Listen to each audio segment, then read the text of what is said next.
So Vaibhav is actually good at what he is doing. Singer हूँ, मतलब सिर्फ मैं खुद ही गा सकता हूँ और खुद ही सुन सकता हूँ। ये एक नया सफ़र है, फिर आगे लाइफ कैसे चेंज होती है। तो दोस्तों आज हमारे साथ एक ऐसे एक्टर हैं जो हमेशा अपनी अदाकारी से लोगों का दिल जीतते आए हैं। जी हाँ, मैं बात कर रहा हूँ किंचुक की। बहुत बहुत स्वागत है किंचुक आपका।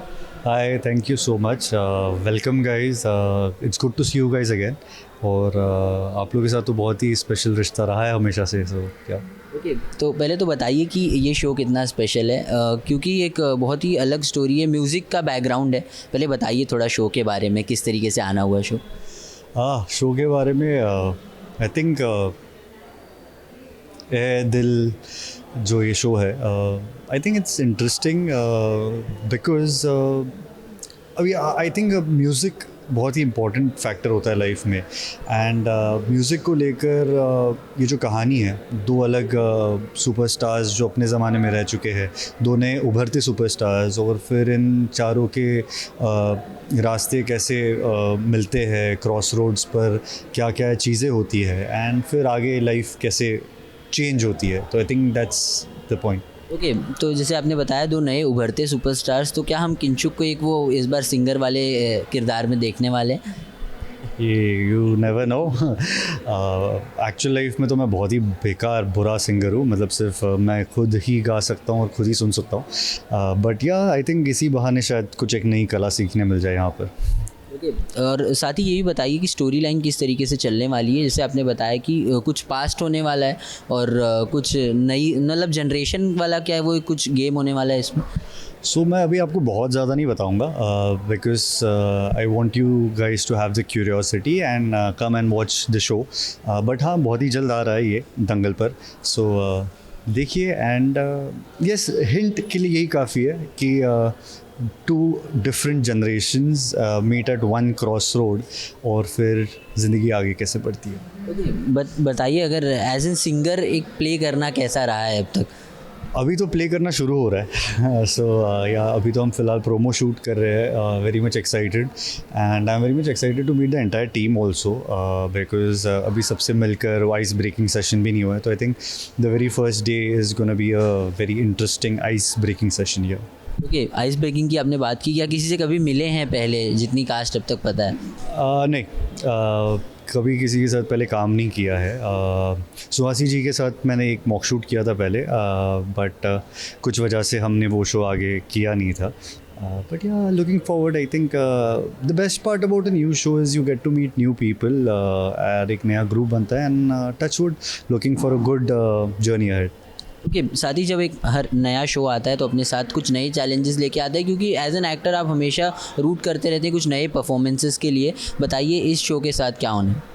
जैसे मैंने कहा कि यहाँ पर म्यूज़िक का बैकग्राउंड है। Yes, I have had little training in different instruments in music वगैरह, but I am not very great at it.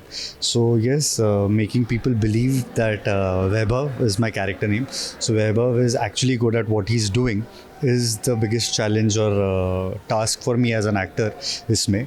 और बस एक नई ज़िंदगी जीने मिलेगी, और कोशिश यही रहती है कि कहीं वैभव में आपको आर्यन या नकुल या पिछले जो किरदार मैंने प्ले किए वो ना देखे। वैभव अपने आप में एक अलग लगे और आपको मज़ा आए देखने में। ओके, लेकिन इसके लिए तैयारी कितनी की है? तो सिंगिंग का कुछ रियाज वियाज किया है? मतलब जब चीज़ें लॉक हुई तो यस, मैंने अपनी गिटार सारी चीज़ें वापस ऊपर से नीचे निकाली। पिछली बार जब निकली थी वो लॉफ्ट पे से, वो था लॉकडाउन जब बहुत सारा वक्त था। सो अभी वापस उन सारी चीज़ों को मैंने बाहर निकाला है, एंड यस, थोड़ी थोड़ी प्रैक्टिस फिर शुरू की है। ओके, ज़रूर आपने एक बात कही कि पुराने जो किरदार है कहीं वो ना नज़र आने लगे। उस चीज़ का कितना एज एन एक्टर ये सोच रहती है कि कभी भी आप कुछ परफॉर्म करो तो वो एक फ़्रेश नज़र आए, किंचुक के साथ मिला हुआ एक नया किरदार वैभव बने, ना कि उनके पुराने जो शेड्स हैं वो दिखाई दें? आई थिंक मतलब ऐसे ये कॉन्शियस या ये कोशिश नहीं रहती कि अरे वो कैरेक्टर नहीं देखना चाहिए, बिकॉज मुझे ऐसा लगता है कि हर कैरेक्टर की अपनी एक स्टोरी होती है। सो अगर आप उस स्टोरी को आप पकड़ लो, आप उसके एक्सपीरियंसेस को पकड़ लो और उस हिसाब से आप उस कैरेक्टर को आगे पोर्ट्रे करते जाओ, तो वो कहीं उससे कनेक्ट नहीं होगा। हाँ, बट अगर दोनों का बैकग्राउंड, दो अलग कैरेक्टर, मतलब दो कैरेक्टर्स का सेम बैकग्राउंड हो, सेम सेटअप हो, तो शायद आपको कहीं वो चीज़ें दिख सकती है। बट जहाँ तक मुझे लगता है वैभव जैसा कैरेक्टर मैंने अब तक या उस जिस सेटअप में है वो अब तक कोई प्ले नहीं किया है, तो या लुकिंग फॉरवर्ड। साथ ही जब हम टीवी की बात करते हैं और स्टोरीज़ की बात करते हैं तो हमेशा एक चीज़ होती है, जब भी कुछ नया देखने को मिलता है उसके साथ एक रिस्क फैक्टर इन्वॉल्व होता है। एज एन एक्टर क्या इस चीज़ पर ध्यान देते हैं या सिर्फ अपना काम करना पसंद करते हैं? रिस्क इन व्हाट सेंस, मतलब रिस्क इन वॉट, क्योंकि हमेशा क्या होता है कि अब जब एक नई स्टोरी आती है तो लोग उसे किस तरीके से एक्सेप्ट कर पाएंगे, यानी क्योंकि लोगों ने वो टिपिकल सास बहू ड्रामा ज़्यादा देखा और ऑडियंस वही है। अब सैडली लोगों को वही पसंद भी है, मतलब nothing against it, because see at the end of the day it is business, everyone's into business. आप भी एक चैनल हो, आपको भी पता है it's all about numbers. So we try to do new stuff, but हमें कुछ वो चीज़ें रखनी पड़ती है जो लोगों को देखना चाहते हैं, बिकॉज अगर मैं मुझे जो कहना है सिर्फ वही कहते रहो और आप जो सुनना चाहते हो वो नहीं दिखाऊँ टेलीविज़न पे, तो प्रॉब्ली आप कुछ वक्त के बाद आप चले जाओगे। बट येस, कोशिश यही रहती है कि कुछ नई चीज़ें हम लाएं, कुछ ऐसी चीज़ें लाएं जो, मतलब कई बार होता है कि सोसाइटी में झगड़े अच्छी चीज़ नहीं है, आप सबको पता है। मतलब सास बहू में झगड़ा ना हो, खुशी खुशी रहे, हंस के खुशी खुशी रहे, हम सब वही चाहते हैं। But sad part of the society इसकी झगड़े होते हैं। पर मुझे समझ नहीं आता लोगों को झगड़े देखने में क्यों मज़ा आता है, but let's try to bring a change. Okay, finally fans तो हमेशा रूट करते रहते हैं किंचुक के लिए, हमेशा उन्होंने अपना प्यार दिया है। बताइए इस बार क्या कुछ कहना चाहेंगे अपने फैंस की? Guys, I always say thank you guys for always supporting me in whatsoever it is.